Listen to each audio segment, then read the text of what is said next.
Bismillah ar-Rahman ar-Rahim. Assalamu alaikum. Welcome to the third episode with Uzma Aitqad, and we are discussing organizational culture, organizational design, change, and aspects which are very nebulous when you think about it. But there is a science to this madness, and it is very, very essential that we focus on how to strengthen our organizations, empower our people, so that they are able to not only engage but commit themselves to achieving remarkable results. So today, with Uzma, welcome Uzma to the show. Thank you so much for making the time. I'm very Thank you. grateful that you are with us. तो हम आज उस्मा आपके साथ जो बात करेंगे वो ये कि we want to get out some of your secret ingredients that you bring to your task of helping and enabling organizations to achieve challenging goals in very, very difficult circumstances. And we all know that COVID has affected a lot of work practices, and working from home is not easy, as you well know. So, isme, last time when we were discussing culture, and you helped us identify how to discover the current culture and the desired one and get to the gap. And once the gap is established, then what's next? और इस सिलसिले में आपने इशारा किया था last time that you have a 6-stage process at Magna. So I Mm, just thought if you could please elaborate on that, Uzma. Sure, sure. Thank you very much, Kamran Sir, first of all, for giving me this opportunity to share how we manage culture change at Magna. तो last time जो हमने बात की थी हम यहाँ तक पहुँचे थे कि okay, we assessed culture and we found out there are some cultural gaps. Now the thing is what to do next. Definitely, it demands culture change. On the at the end of organizations to manage that to address that gap. So at Magna, we have a 6-stage methodology, which is called ADMARE. And this methodology allows us to not only design and embed new behaviors and cultures, but also helps us to manage the whole transformational change piece in a more structured manner. All And right. now I'll explain you briefly how Mm. we do it. So when I said ADMARE, A actually stands for analyzing change. So what we do at this stage that we analyze the stakeholder footprint who is going to be impacted by this change. We are going to assess the impacts of change on the organization in different areas. It's a very detailed exercise that we run with people who are involved in the process of change. Then we assess the operational and business readiness of change. Okay. Is like Are the processes, systems, structures ready to embrace that change or not? And what needs doing in that space? And then we assess, like I said, the business readiness, which involves people and the skill development side of thing, how they will embrace the change with ability and confidence in order to ensure a smooth transition to the business without causing any disruption to the business. So that's the analyzing phase. Then we move on to the design phase, which is about designing new behaviors. And of course, I'll maybe when we move forward with this conversation, then I'll tell you how we design new behaviors. But at this stage, our focus is to really focus on the themes which have come up as cultural gaps, and we dive deeper into how the whole organization, including management as well as people, they understand those themes in terms of behaviors. And then we come to a conclusion or come to an agreement of top 5 behaviors, for example, to be harnessed Wonderful. as a new way of doing things. Then we move on to the next stage, which is mobilizing change, because it's a massive, culture change is a massive transformational change. And it's not going to happen with an immediate effect kind of thing that from tomorrow we are going to exhibit a new culture. So that requires a lot of engagement with people. And so we focus on communication, developing effective communication strategies and effective communication plans. It involves all the stages, key stages of how to basically make people aware of this change, what the benefits are in it for people, why should they adopt new behaviors, how to build desirability for that change in people, how to involve them into the process of change, and in the end, how to get their commitment, because that's the end game. How to get people's buy-in and commitment. Then we move on, and also in that process of mobilizing change, we develop the whole sort of change agency within the organization. So we kind of identify culture champions within the organization who become our advocate and who kind of exhibit, promote, let's say, the aspired behaviors. They become the role models. Then we move on to the fourth stage, which is all about embedding those new behaviors. And that is kind of embedding. And the next phase is reinforcing those behaviors. And that is done through focusing on leadership role modeling, focusing on creating a compelling story, like I said, through communication, and also developing people to embrace change. So training them, working on their skills development, and then working on making sure that the whole organization, in terms of like processes, systems, and structures, roles and responsibilities, is actually ready to facilitate that change. Wonderful. And So, HR, so sorry. do you, if I may interject, do you also bring in the concept of change agents in order to ensure that the effort is sustainable? Yeah, exactly. Because, if consultants are um, sort of facilitating this whole transformation piece, one day they will leave the organization. So the whole idea is to develop that capability within the organization, so they can carry it on and the momentum is kind of maintained. And of course, it delivers sustainable change. It's very, very important for the sustainability of change. Because normally people, they have a tendency of falling back to old ways of doing things. So we have to ensure that the whole organization actually, in terms of processes, like I said, HR policies, processes there in that space, in terms of like leadership role modeling, in terms of like culture champions that I mentioned, they all are there to kind of hold that change and take it forward. So ये जो आपने admit describe किया है जिसमें analyse है, design है, mobilise है, embed करना, फिर उसके बाद Reinforce, and last E is evaluating the success of change, because ji that's our niche. We don't leave organizations with that change. We also evaluate the success of change through analytics. So with an evidence, so we show it to them. Yes, it's working. It's working or not. So you determine these parameters maybe at the design phase so that you have a baseline study and then you contrast Absolutely. it. Um, so Absolutely. this journey, ADMIRE journey, how long typically would it take in an organization with, let's say, 3,000 employees or maybe even 12,000? I'm sure it's going to vary according Yeah. to the size, but typically with a 3,000 organization, how long a span does it normally take? Because evaluation will come right at the end. Now, would it Of be course. 6 months later, or is it likely to be 2 years later?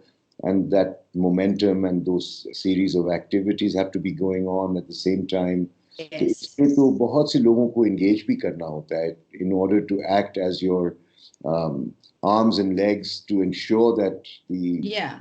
entire process is followed meticulously according to some project, right? Absolutely. So, like I explained, so it's a structured approach. And of course, it depends on the size of the organization. So, the duration, like it may take somewhere from 9 months to 18 months, depending on the size of organization, Right. because culture change is a gradual process. So, but it has to start from somewhere and then you follow the process, and then that's how you, True. and then you do the evaluation part, and you make sure that everything is kind of falling. Thank you. So in a way, you've explained to us that once the gap is known, there is a methodology of taking advantage of bridging the gap, and Yeah. Admire helps in doing that. So, how do you design new cultures? Although you touched on it, um, do you involve internal stakeholders only, or do you also bring in external stakeholders like customers, vendors, suppliers, contractors? Um, because design is ultimately the vision that the organization would be having for the new way in which things need to work, and everyone needs to behave accordingly. So, how do you design new cultures? Yeah, so there are, it's a mix of approaches that we use, and definitely it's an internal exercise. So it is, at one level, it's a lot of engagement with leadership team and management team, and we run workshops with them. And like I said, as a result of the culture assessment, we get to know what are the recurrent themes or key themes or Mm, areas that need to be focused on, right. where we have cultural gaps or behavioral gaps. Mm, For example, collaboration, agility, or service excellence could be one of the areas. mm, Now we sit down with leadership team and management team and sort of understand what, deep dive into like this concept or these areas. How do they understand mm, behaviors in these areas? What kind of behaviors they would like to see in those areas, for example. mm, So that's on one hand. On the other hand, we engage with organization at all levels mm, through surveys. It could be one thing. Another approach could be dialogic-led workshops with people. And when I say dialogic, it's more like it's it's an established sort of methodology in organizational development, where it's a bottoms up approach that you use. You don't start with what you want, but you start with the vision, but you involve people, and the result kind of emerges as a mm. result of the conversation with people. So you, as a consultant, you act as a facilitator. I see. So, So it's more like so a facilitated dialogue where you're exactly, steering facilitated. conversations towards the vision, and everyone feels that they are part of the design. Exactly. And the solution actually emerges out as a result of dialogue. And then people own it, of course, because it's kind of designed by them. So you run these two approaches in parallel, and then, we work on combining the two things, and we develop, let's say, top five behaviors uh, Right. for the key themes. So now the next thing is, of course, TK, before you commence any exercise of this magnitude, readiness for change is crucial. Absolutely. And at times, I'm sure that organizations get very excited by your proposal, and they think that, yes, what you're suggesting makes a lot of sense. But then don't they have cold feet right at the point when they need to be taking off? Yeah. And how do you counter the kind of reluctance that emerges from a realization, oh my God, I knew it's important and necessary, but had no idea how involved it's going to get? Yes, you're absolutely right. And the biggest challenge in culture change is, like, for example, siloed mentality. People work, often they work in silos in organization. They do not collaborate, or they don't come out of their comfort zone. And it's human nature as well, that we don't want to change. We like changes, but we don't want to change ourselves. So the Mm, whole challenge for us is to kind of involve people into the process of change. So it's a lot of engagement that we have to ensure. It's a lot of focus on the communication. So it's a four stages, like four-stage communication, that in the first stage, we make sure that people are aware of what is happening and why it's happening. So because many a times they can see, okay, it's important for organization, but why it's important for me? What is in it for me? And Yes. that needs to be established, and that needs to be brought to them, make them understand of what is in it for them. So that's the awareness stage. And the next stage is then creating that desirability in them. So when Fair. people know it's good for them, they would be willing to kind of accept it Yeah. without any pressures. So the whole communication piece is then focused around creating that desire in them. And then the next stage is involving them, call to action kind of thing. So involving them into like training and skill development and all of those things, how they are going to do it day in the life of kind of sessions we run with organize people in the organization. And then the final stage is getting the buy-in. The So buy. it's so it's a whole engagement piece, and Yeah. it's a and again on the operational readiness side, I would say there's a lot of focus on creating leadership role modeling mechanisms, how they are going to be seen walking their talk. Fair enough. Now, in this context, the next question that comes to my mind, and I'm sure that our audience would also be interested in knowing this, that fair enough. I mean, you commence a process, you talk about leadership, role modeling, you get the buy in, you make sure that people are trained and equipped to work the new way. And of course, to begin with, it's going to be difficult because transition is usually quite unnerving at times, because if you have not done something before and you're trying it out, so you obviously will be slightly, excited but petrified. And people often revert to going back to the old ways when they struggle in the change process, because learning new techniques, behaviors, methods can at times be a big impediment. How do you recommend that motivation is maintained throughout, internal and external? And also, the other question that would come with motivation would be the accountability part, because performance is what is at the heart of the change. Because the more dramatic the performance, the more efficient and effective the organization becomes, the better results it can accomplish. And only people can do that. So their motivation, and then rewards and accountabilities. Some thought on that. Do you touch on it, or do you incorporate that in your plan, in your intervention?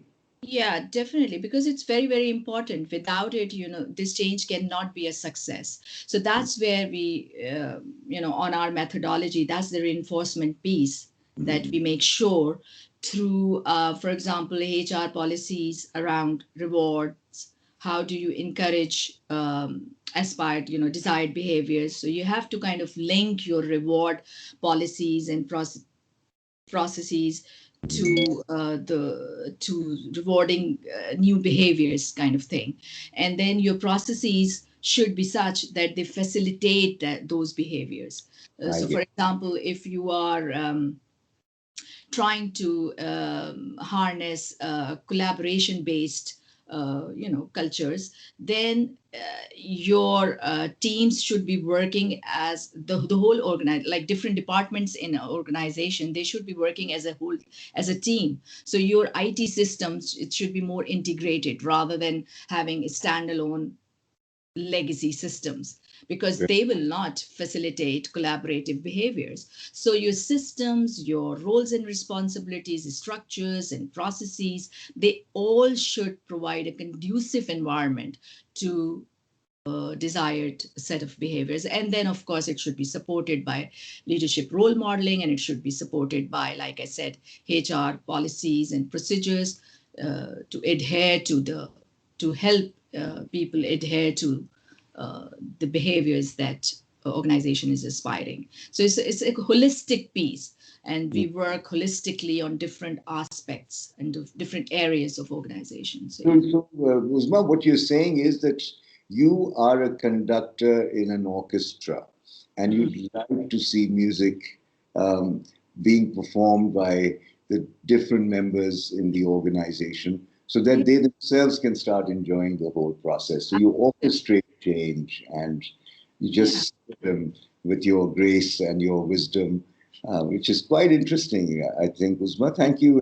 What now that we are coming to the end of this episode, I was just going to ask you, what is your message for corporate leaders listening to this talk when they're embarking on change and they've realized that yes, the change is needed. This is where we were. This is where we are.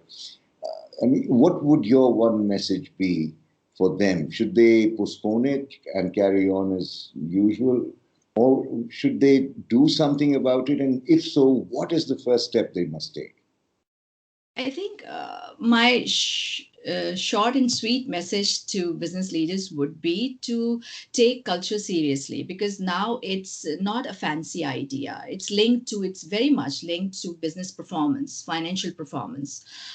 So it is very much a strategic thing. It's linked to strategy of any business. And without having supportive culture, strategy cannot be materialized. So it is very, very important. It's very, very important. Wonderful. Uzma, thank you so much for giving us the gift of your insights and the tool you use in Magma, ADMIR, analyze, design, mobilize, and then, of course, reinforce and evaluate. Exactly. I forgot to mention embed. I think that is a core idea. And although it's an acronym which is very short and sweet, there's a lot of depth in that. And you've only shared with us the tip of the iceberg, as you usually talk about. But thank you so much. I'm sure that our listeners will be eager to know more. And if they are most welcome to email Uzma. The details are given below. Thank you so much for your time. Inshallah, we'll meet again on another topic around organizational effectiveness, culture, processes, and how to get the best out of people in this entire gamut. Thank you so much. Thank you very much, Kamran, for giving me this opportunity. I thoroughly enjoyed it. Thank you very much. Allah Hafiz. Allah Hafiz.